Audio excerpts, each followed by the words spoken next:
mysteries that hide. So come on in and take a seat.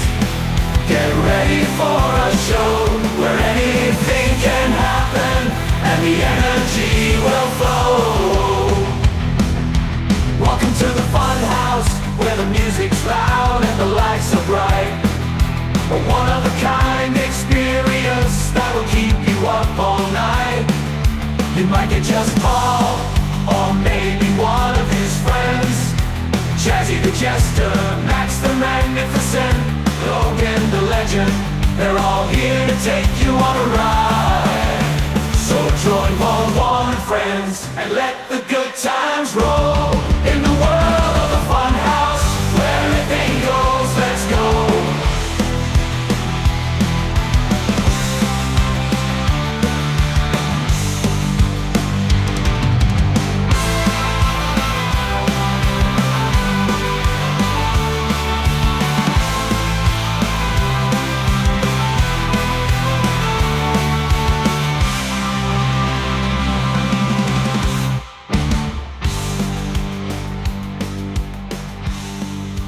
Welcome back to Paul's Funhouse. I'm your loving host, Paul, and I told you, inside the Funhouse, you never know what we're going to be discussing, and that is true for this Monday's episode as we dive into the world of wrestling and discuss WWE SummerSlam live from Cleveland, Ohio, inside the Cleveland Browns Stadium.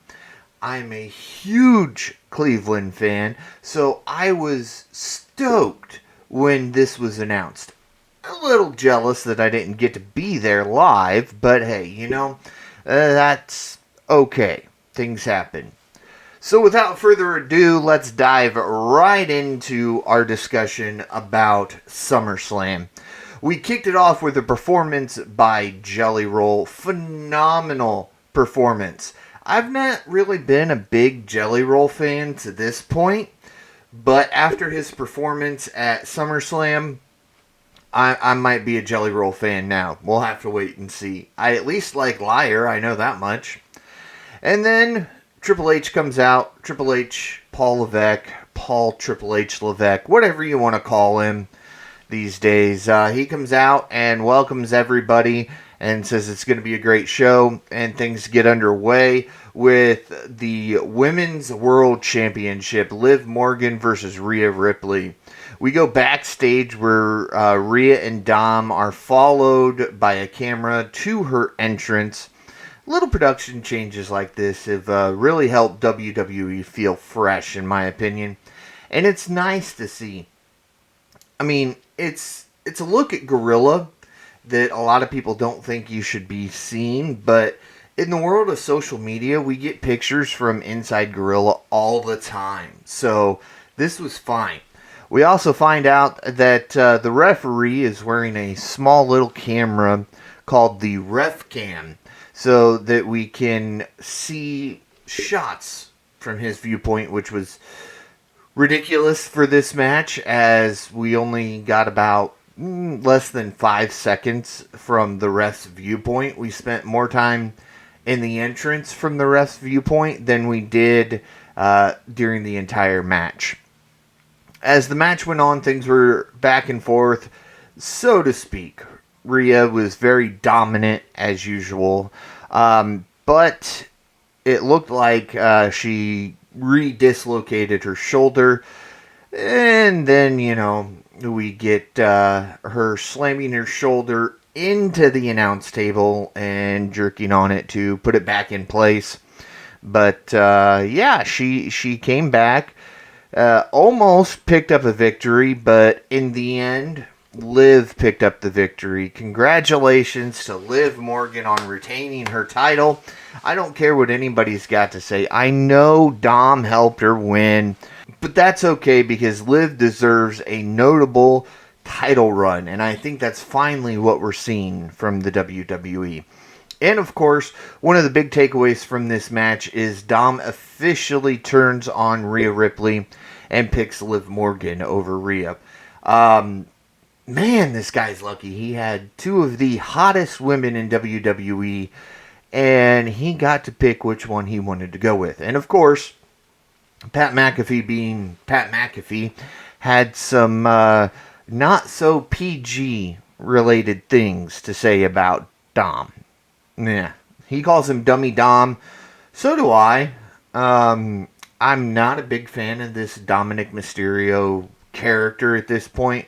And most of it comes from that mustache, man. Get rid of that filthy mustache. It looks terrible. It doesn't do anything for the character. So it's time it goes. Up next was the Intercontinental Championship match. I think we all kind of knew where this was going. Sami Zayn going out to defend his title against Braun Breaker. There was no question that Breaker was picking up the victory here.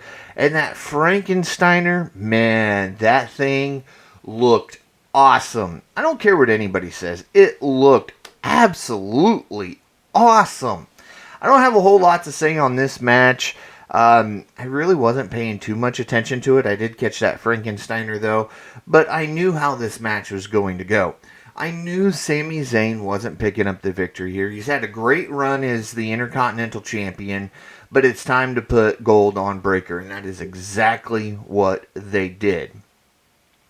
Up next was the United States Championship match. I have been waiting for this match for weeks. Logan Paul defends against LA Knight. Yeah! I don't do it as well as he does. I won't claim to, but it's my little tribute to him.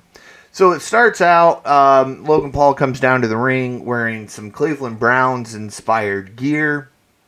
Of course, he comes out with MGK, and nobody was cheering for Logan. Cleveland doesn't claim Logan. We claim The Miz. As a Cleveland fan, I'll say we claim The Miz in Cleveland, but not Logan Paul. Before we get to the match, Knight broke out a window on the Prime truck that he stole on Friday night, and these two brawled. I mean, it was an absolute fight before the match ever even started. We got an amazing TKO on the table. We got all sorts of great stuff, man. I don't know how that table didn't break with that TKO, but hey, it didn't.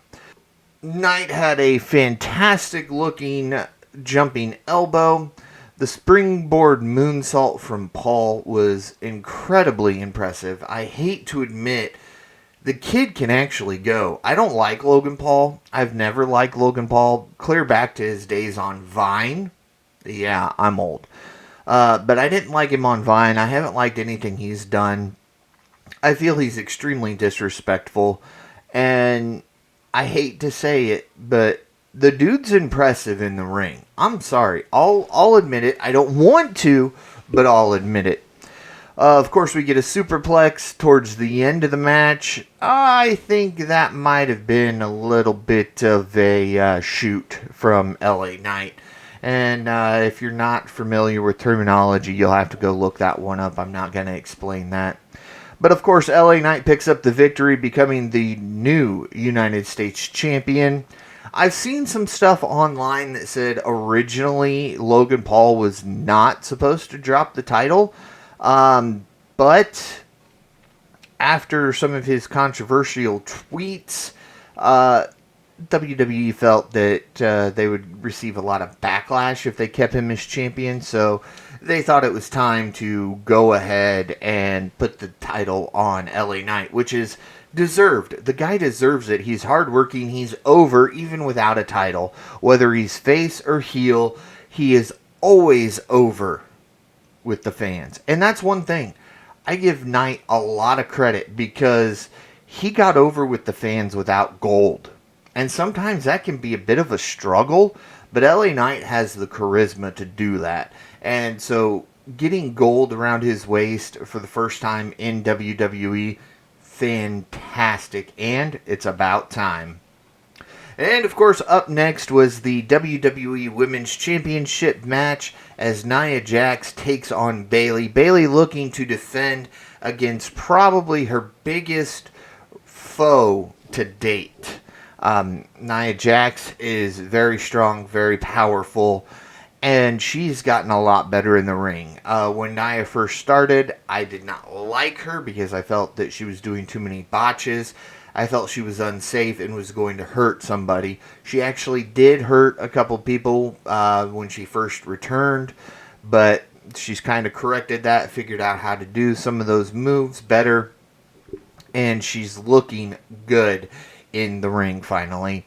Of course, Bayley looked like she might have been channeling her hugger persona if you looked at her ring attire. A little bit brighter than it has been here lately. Jax, let's give the woman some credit, man. She bounced high after missing a leg drop. Now, of course, the crowd was a little slow to get into this match as expected. There wasn't as much of a build for this match as there had been for some of the other matches, but I think these two definitely did well. I've seen a lot of people talk about how they didn't really like it, and I think, again, that's due to the build. But if you're a Bayley fan, I think you enjoyed this match. I know I did. Of course, at one point, Tiffany Stratton came down, acting as if she was going to cash in. Bayley clocks her, allows Nia the chance to get the upper hand, leading to her picking up the victory and becoming the new WWE Women's Champion. But one thing I want to mention actually happened post-match, which was Tiffany kept staring at that title. I think it's going to be sooner rather than later when Tiffy feels it's Tiffy time and decides to cash in. This episode of Paul's Funhouse is being brought to you by the Kicking Out Podcast. Follow them on all social media at Kicking Out Pod. It's a wrestling podcast focusing on AEW each and every week. You can join Tanner Lee, Austin Shepard, and myself as we talk all things AEW. We'll get into some other stuff as well, but our main focus is AEW. And the fantastic news about the Kicking Out podcast is they've got great merchandise. So you can support a great podcast and look fantastic doing so. All you need to do is go to kickingoutshop.com to support a great podcast and look fantastic doing so. And there's some great news all August long. You can enter promo code FUNHOUSE and get free shipping on your entire order. It's kickingoutshop.com, promo code FUNHOUSE, FUNHOUSE, for free shipping on your entire order. So check out kickingoutshop.com today and get your Kicking Out Podcast merchandise. And now, back to your regularly scheduled programming. As we head into the second half of the card, we see CM Punk take on Drew McIntyre with special guest referee Seth Rollins. Now, I'm wearing a pretty shiny shirt today, and I don't think I shined as much as Seth Rollins' gear did. Very bedazzled, very sparkly. At one point, I actually looked at Logan the Legend and said, you know what? It's CM Punk versus Drew McIntyre with special guest referee Bedazzled. With that said, both Punk and McIntyre did pay tribute to the past and actually a past SummerSlam by wearing Undertaker and Bret Hart inspired gear. Kind of gave you a feel of where this match might go. The way Rollins was lying on the top turnbuckle as they fought at ringside was hilarious. He did start a count, but eventually just gave up counting and took a little break up on that top turnbuckle there. The slaps Punk and McIntyre were hitting on each other, man, they look stiff. There is definitely something between these two. You can feel it. I'm not sure that it's just in ring, honestly. I think there might be a little something backstage. Of course, you shouldn't keep somebody's friendship bracelet in your trunks, man. That's just wrong, Drew. And then Punk kissed it. Drew kissed it. Ugh. I can't even think about doing that. It makes my stomach kind of turn a little bit. But of course, Punk screwed Punk in this one. Of course, everybody always says Bret screwed Bret. Well, Punk screwed Punk in this one as he couldn't stay focused on McIntyre. He was so obsessed with that bracelet that Drew ends up wearing at the end anyway. So he still doesn't get the bracelet back, and he loses the match, and he hit Seth Rollins with a GTS. It looked pretty good, too, I might say. But, yeah, Punk definitely screwed Punk in this one. That's the new saying, and I'm sure McIntyre will be talking about it tonight on Raw, so stay tuned for Raw. Up next was the World Heavyweight Championship. Damian Priest looks to defend against the King of the Ring General, Gunther. And of course, we see at the start of the match that Gunther already had some marks on his chest before they got started. That actually came from his brawl with Finn Balor last week on Raw. This was one of the hardest hitting matches in terms of strikes, and they were not holding back much, if at all. We see that Priest gets busted open from the chops where he already had some previous marks. You could tell he didn't really notice it and didn't really care, but then he was kind of kneeling there in the ring and caught a glimpse of it on the Titantron.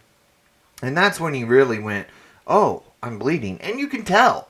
Like, I think he thought it was just sweat up until that point because he was, oh, okay. But, of course, Priest did bleed from the chest as well. Both men were battered and bruised by the end of this match. And I have to say, I think things were going in Priest's favor until Finn Balor turned on Priest. I've been talking about this for a long time with Logan the Legend and a couple of the guys from the KOP podcast. Not necessarily on the podcast, but I've talked to them about it. That originally, when the Judgment Day formed, both Liv Morgan and Finn Balor were against them. They even kind of did some stuff together to try to bring down the Judgment Day. And then Liv got hurt. And I always said that Liv Morgan and Finn Balor were going to be the downfall of the Judgment Day. And we kind of saw that at SummerSlam. And I'm looking forward to seeing what happens tonight on Raw. We know that Priest was already pissed off at Dominic for turning his back and then seeming to disappear from backstage. So then to have Finn turn, which I knew was coming because I saw that jacket. And if you watch some of the segments, kind of since Rhea got hurt, there's been a briefcase in the back with the demon Finn Balor painted on it. And I kind of felt that's when the turn started coming. But I'm really looking forward to see where these guys go with this. If it's going to come to light that Liv and Finn planned this from day one. I'm hoping that's the case, but we'll have to wait and see. Up next is a segment with Awesome Truth. The Miz was your host for SummerSlam. And of course, R-Truth isn't too far behind The Miz anytime we see The Miz. These guys did phenomenal. They announced how many people were in attendance, and I forgot to write it down, so you can let me know in the comments exactly how many people were in attendance, because I didn't catch it, and I forgot to write it down. But of course, then Theory and Waller came out there. I don't care for either one of these guys.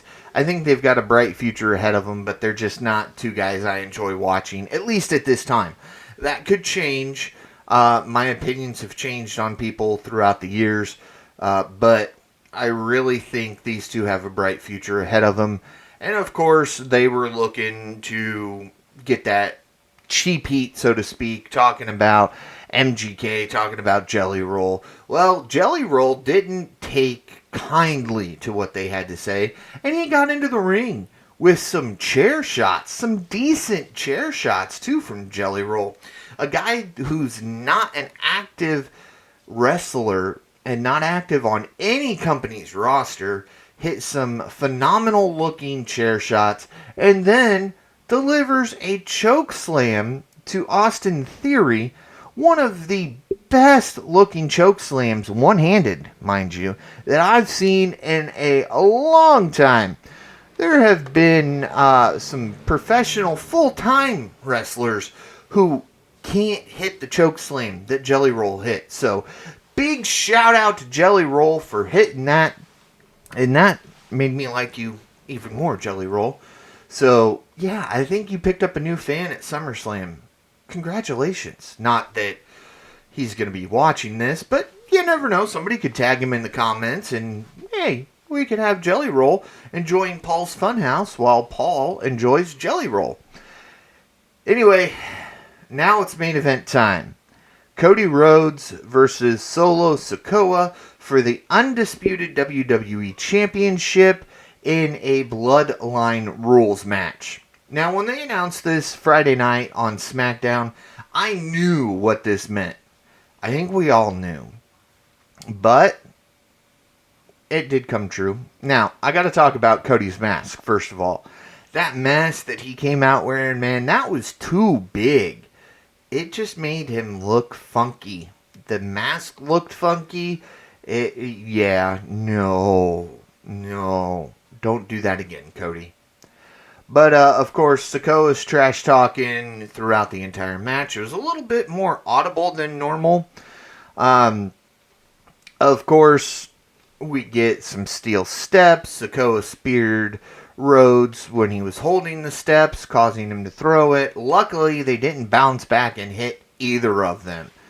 And, of course, then everybody from Bloodline 2.0 got involved. We saw the return of KO and Randy Orton. And then, last but not least, the original Tribal Chief makes his return. Superman punches Solo Sikoa, hits him with a spear, gets out of the ring. Cody hits the crossroads, picks up the victory, retaining the undisputed WWE Championship. When are we going to drop the undisputed part of this and just call it the WWE Championship? I mean, I remember back early 2000s that we had Jericho win the first ever undisputed championship. And they didn't even call it that then. It was just the undisputed championship. Or the WWE undisputed championship, depending. But it quickly just became the WWE Championship. I'm ready to drop the undisputed out of this. To me, no two belts. I mean, yes, two belts were combined here with the Universal and the WWE. But to me, the Universal was just the WWE with a different colored background. So it didn't really mean a whole lot to me when we're talking undisputed WWE Championship. You want to see an undisputed championship, go back and watch when Jericho won it. They took two completely different belts, the World Heavyweight title and the WWE Championship, and they combined the two. That, to me, is undisputed. Combining a title that didn't mean anything and a title that was your main title, and then slapping a gold plate to the background of it, okay. It's not undisputed. But anyway, that's my rundown on WWE SummerSlam 2024. A lot of good things from Cleveland, Ohio, inside the Cleveland Browns Stadium. Looking forward to tonight's Monday Night Raw, just to see what these guys come up with and see where the storyline goes with the Judgment Day. We'll find out about the Bloodline stuff Friday on SmackDown. And of course, tonight, the Wyatt Six makes their in-ring debut. I'm looking forward to that as well. Lots of great stuff coming up in the world of wrestling right now, so I definitely am looking forward to not only where things go in WWE, but AEW as well. But today I just wanted to focus solely on SummerSlam, so we'll see you again on Wednesday as we talk about... I'm not sure yet. We'll have to see what happens on Wednesday.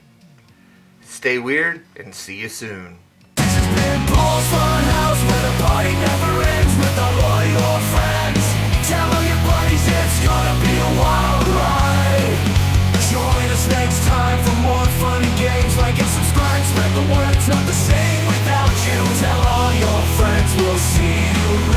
soon at Paul's Funhouse. Join us next time and be part of the fun with Paul and his friends. Stay weird and stay tuned for more. We'll see you next time at Paul's Funhouse.